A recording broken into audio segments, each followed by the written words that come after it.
जो राज्य की कनेक्टिविटी को बेहतर बना रहे हैं। अभी पिछले दिनों ही जो है देहरादून, हरिद्वार और दिल्ली को जोड़ने वाला जो एक्सप्रेस वे है उसका शुभारंभ हो गया। उसके शुभारंभ होने के बाद दिल्ली और देहरादून की दूरी मात्र 2.5 घंटे में तय हो रही है। बड़ा फुटफॉल बढ़ा है, लोगों के लिए आवागमन बड़ा आसान हुआ है। मैं उसके लिए भी भारत सरकार का, प्रधानमंत्री जी का, सड़क परिवहन मंत्री जी का, राज्य मंत्री जी का, सबका धन्यवाद करता हूं। इसके साथ साथ चारधाम ऑल वेदर रोडें भी तेजी से चल रही हैं, तेजी से उनका काम चल रहा है और उसके कारण से चारधाम आने वाले जो यात्री हैं, श्रद्धालु हैं, उनकी संख्या बहुत बड़ी है।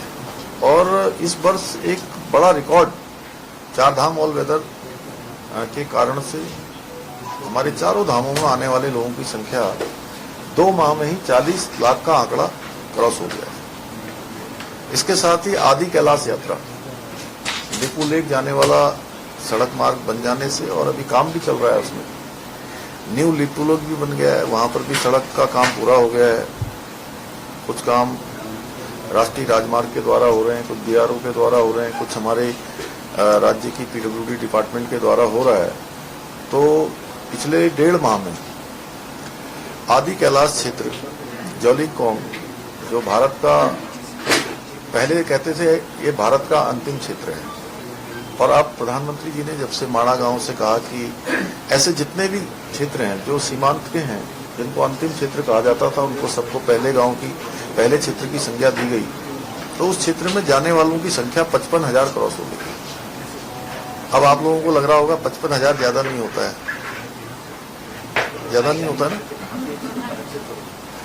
55,000 वहां के लिए बहुत ज्यादा होता है, वो लाखों की संख्या के बराबर होता है, कई लाखों के बराबर। वो इसलिए कि एक समय था आदि कैलाश क्षेत्र जाने वालों की संख्या पूरे साल भर में 500-700 हुआ करती थी, और वहां पर 55,000 क्रॉस कर जाना अभी यात्रा के 2 माह भी नहीं हुए, 2 माह से भी कम समय पर इतनी बड़ी संख्या आना सच में उस स्थान की महत्ता को बताता है। मैं प्रधानमंत्री जी का धन्यवाद करता हूं कि वो देश के पहले प्रधानमंत्री हैं आजाद भारत के, जिन्होंने इस सीमांत क्षेत्र आदि कैलाश का दौरा किया, वहां दर्शन किए, पूजन किया, सीमांत गांव गुंजी पे लोगों से संवाद किया, और उसके बाद आने वालों की संख्या बढ़ी है।